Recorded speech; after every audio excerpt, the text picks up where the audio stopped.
Come out of the world, oh my people, seek the truth.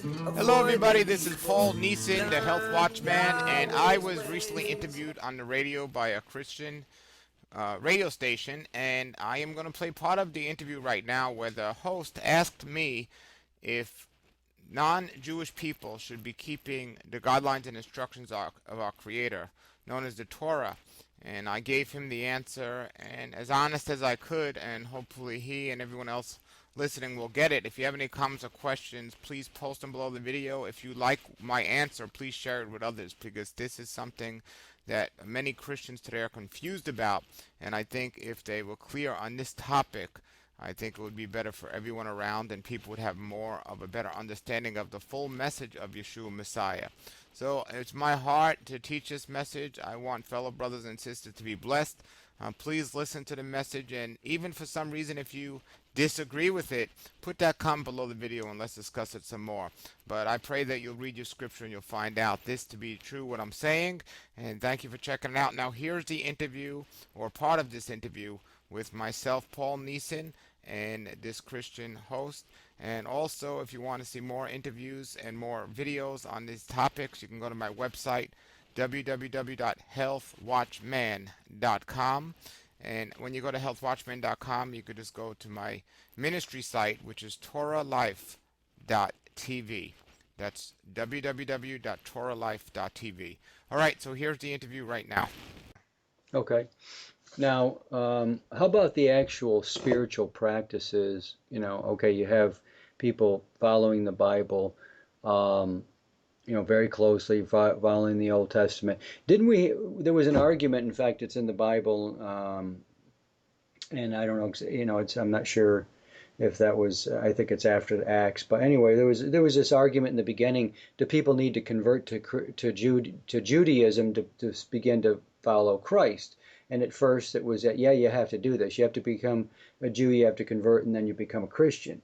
And then later on, I think it was Paul, said, no, you don't have to do that. We're just going to cut right to the chase. Does that play into this at all? Does that have anything to do with it?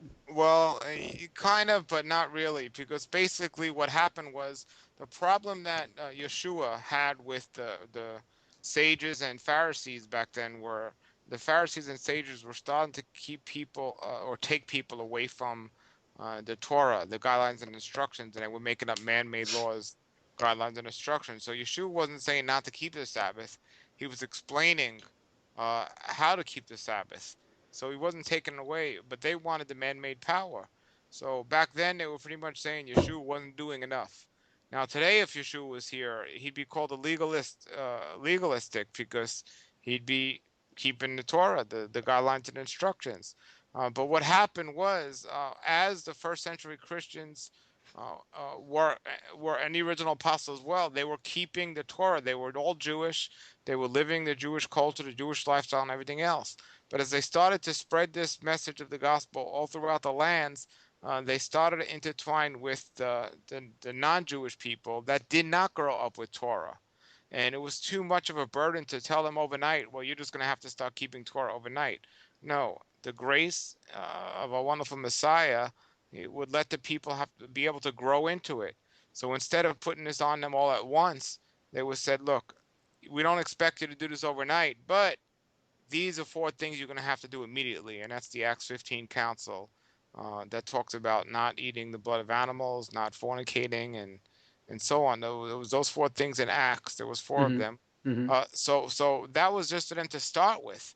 But the whole point of everything they were doing was, now that you're a believer in Yeshua Messiah, you have to get back to what Yeshua taught. And Yeshua taught, if you love me, keep my commands. Now here's the thing. The fact that we have Yeshua now is there's no way we could ever work our way to be saved. Salvation only comes through the blood of Yeshua Messiah.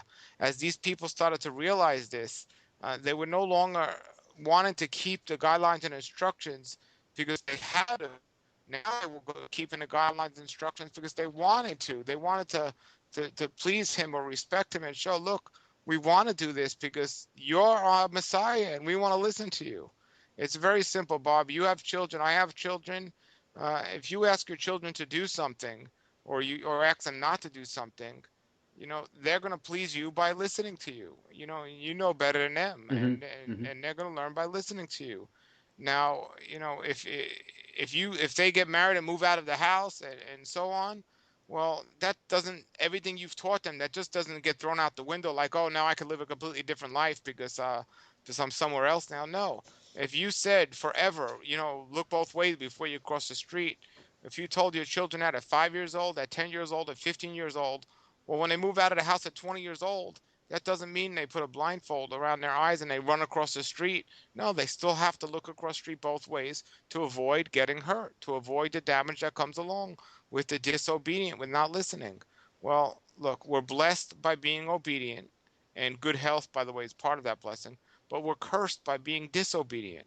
So salvation only comes through the blood of Messiah, but blessings and curses comes by being obedient to his word. That is the message in the Bible.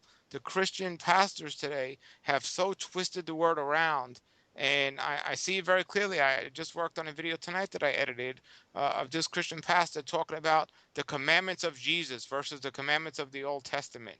Well, that just is the most ludicrous thing, because Yeshua taught the Old Testament. He taught Torah. He was a Torah teacher. In nowhere did he say, don't keep the Sabbath. And in matter of fact, he said in Matthew 5:17 and 5:18, those that do the least of the commandment will be called the least in the kingdom of heaven, and those that follow the commandments will be called the greatest. If you love me, keep my commands. And the major difference is you're now doing it not because you have to, but now you're doing it because you want to. And it's how we get our blessings while we're here.